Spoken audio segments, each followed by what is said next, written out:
When I was a child, I used to believe that every family had secrets, but that those secrets were small, things like hidden Christmas gifts or arguments whispered behind closed doors. I thought the worst kind of secret was a surprise party spoiled too early. I couldn't have been more wrong. My name is Lucas, and by the time I turned 23, I discovered that my entire life had been built on a carefully constructed lie, a lie that would shatter my trust in everything I thought I knew about family, love, and loyalty. It began with a box, a simple wooden box, dusty and half-broken, shoved into the farthest corner of the attic in my parents' house. I found it by accident while helping my mother clean after a storm had blown shingles off the roof. She told me to move the boxes of winter clothes, but when I lifted the wrong lid, I saw photographs. Old ones faded with time and newspaper clippings so yellow they nearly crumbled in my hands. I expected harmless family memorabilia. Instead, what I saw made my blood run cold. There was a picture of my father, younger, standing next to a man I had never seen before. But it wasn't just the man's unfamiliar face that unsettled me. It was the fact that my father's arm was wrapped around his shoulder in a way that spoke of closeness, of trust, of brotherhood. The headline beneath the photo read, "Local businessman accused of fraud. Associates questioned." And right there in the article was my father's name listed as one of those associates. I blinked hard, trying to convince myself it was a coincidence. My dad had always been the straight-laced one, the kind of man who never even forgot to pay a parking ticket. But then I found more. Bank statements, all in someone else's name, but with addresses that matched places we had lived. Letters, written in my father's handwriting, filled with promises to keep things quiet and protect the family at all costs. My hands trembled as I shoved everything back into the box, but the damage was done. The seed of doubt was planted, and I couldn't ignore it. That night at dinner, I watched my parents with new eyes. My mother laughed at something on the TV, my father complimented her cooking, and yet all I could see were the lies beneath their smiles. Who were they really? And more importantly, who was I in this twisted story? Over the next few weeks, I became obsessed. I returned to the attic, poring over every document. I cross-checked names on the internet, found archived news articles, and pieced together a history that had been hidden from me my entire life. My father hadn't just been associated with fraud. He had been the right hand of a man who ran one of the largest money laundering schemes in the state during the late 90s. The man in the photograph, the one my father embraced, was his partner, Samuel Brooks. Samuel had vanished after the scandal broke, leaving behind ruined investors and families torn apart. My father, somehow, had slipped through the cracks, reinvented himself under a new company, and buried the past deep enough that even I, his son, had lived in ignorance.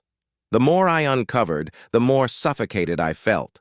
My own last name, the one I carried with pride, was built on someone else's destruction. But the worst discovery was yet to come. Buried at the bottom of the box was a birth certificate. At first, I thought it was mine. Same first name, same birth date. But the last name wasn't ours. It said Lucas Brooks. My heart pounded as I read it again and again. Brooks, the same name as Samuel, my father's mysterious partner. Confused, I checked the parents' names. The mother was listed as Anna Brooks. The father, Samuel Brooks. I couldn't breathe. My hands went numb. If this was real, then the man who had disappeared decades ago wasn't just my father's old partner, he was my biological father. And the man I had called Dad my entire life had been lying to me from the very beginning. For days, I couldn't face them. I went to work in a daze, avoided calls, and locked myself in my apartment at night, staring at that piece of paper until the words blurred.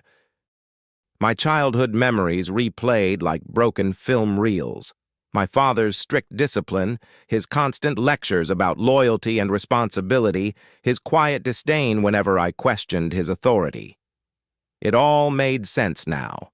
He hadn't raised me out of love. He had raised me out of obligation, maybe even guilt. Finally, I confronted them. I slammed the birth certificate on the kitchen table, my voice shaking with fury. "Who am I? Tell me the truth." My mother gasped, her hand flying to her mouth. My father went pale, then stone-faced. For a long moment, no one spoke. Then he said, in a voice so calm it chilled me, "You weren't supposed to find that." The confession came out in fragments. My mother had been with Samuel before she ever met the man I knew as Dad. When the fraud investigation exploded, Samuel fled, abandoning her and their infant son, me. My father, her childhood friend, stepped in. He helped her hide the scandal, changed documents, and raised me as his own. "I gave you a life," he said, eyes hard. "A life Samuel never could. You should be grateful." Grateful. The word echoed like poison. Grateful that my identity had been stolen. Grateful that I had been forced to live a lie while everyone else carried on. Rage consumed me. I left that night, slamming the door behind me, but no amount of distance silenced the storm inside my chest. That was only the beginning, because once a secret cracks open, everything spills out. People I had known my whole life started looking different. Family friends who once smiled warmly now seemed like accomplices. Neighbors who waved had probably whispered behind closed doors. I couldn't stop myself. I dug deeper. I wanted to know what happened to Samuel Brooks. Was he dead? Alive? Why had he left me behind? The search consumed months. I hired a private investigator, something I never thought I'd do. Most leads turned cold, but eventually, a thread emerged. A man named Samuel Burns had been living under a false identity in a small coastal town 2 states away. He ran a bait shop, lived alone, and matched the description of a man who would now be in his 50s. The investigator handed me photographs. A tall man with graying hair, a sharp jaw, and eyes so much like my own it made me dizzy. I stared at those photos for hours before I finally made the decision. I needed answers. When I drove into that coastal town, my heart pounded so hard I thought it might give out. The shop was small, weathered, its sign barely hanging on. I walked in, and behind the counter stood the man himself. He looked up, squinted, and for a moment, it was like looking into a mirror aged 30 years. "Can I help you?" he asked, voice rough like gravel. I swallowed hard. "My name is Lucas Brooks." The silence that followed was heavier than stone. His eyes widened, his hand trembled, and then, without a word, he walked out from behind the counter and pulled me into a hug so fierce it knocked the air out of me. I didn't hug him back. I couldn't. The conversation that followed was messy, emotional, filled with half-truths and excuses. He claimed he left because he had no choice, that the men he worked with threatened to hurt us if he didn't disappear. He said he stayed away to keep us safe, that every day he thought about me. But how do you believe a man who abandoned you before you could even speak your first words? How do you trust someone who built their life on lies? I didn't forgive him that day. I don't know if I ever will. But I did walk away with something I hadn't had before: the truth. And even if the truth is ugly, even if it rips apart the foundation of your life, it's still better than living blind in the dark. In the weeks that followed, I cut contact with both my parents. I needed distance. I needed to rebuild myself, not as Lucas Martinez, the name I had carried all my life, but as Lucas Brooks, the person I was always meant to be. It wasn't easy. Old friends didn't understand. Family called me ungrateful, and loneliness clawed at me in the quiet hours of the night. But I also felt something else: freedom. For the first time, I wasn't living under someone else's version of me. The story didn't end there. Samuel, my biological father, kept trying to reach out. Letters, calls, even showing up once at my apartment. I don't know if I'll ever let him in fully. But I keep the door slightly open, not out of forgiveness, but out of curiosity. Because no matter what he did, his blood runs in my veins, and ignoring that part of me would be another lie. As for the man who raised me, the one I once called Dad, I don't know if we'll ever speak again. Maybe he thought he was protecting me. Maybe he thought love was enough to erase the truth. But lies have weight, and eventually they crush everything beneath them.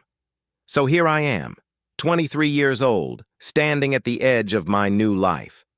The scars of betrayal still ache, the questions still linger, but I am no longer the boy who lived in ignorance. I am the man who chose truth over comfort, freedom over illusion. And though the road ahead is uncertain, at least now, I walk it as myself. Thank you so much for watching the entire video. Your time and attention mean the world to us, and it's amazing to know you stayed until the very end. If you enjoyed the video, don't forget to hit the like button to show your support and share your thoughts in the comments. We really want to hear what you think and interact with you. And of course, if you're not subscribed yet, click the subscribe button and turn on the notification bell so you won't miss any of our upcoming videos. Every like, comment, and subscription helps us keep creating high-quality content and motivates us to bring new videos regularly. Your support truly makes a difference, and we're so grateful to have you here with us.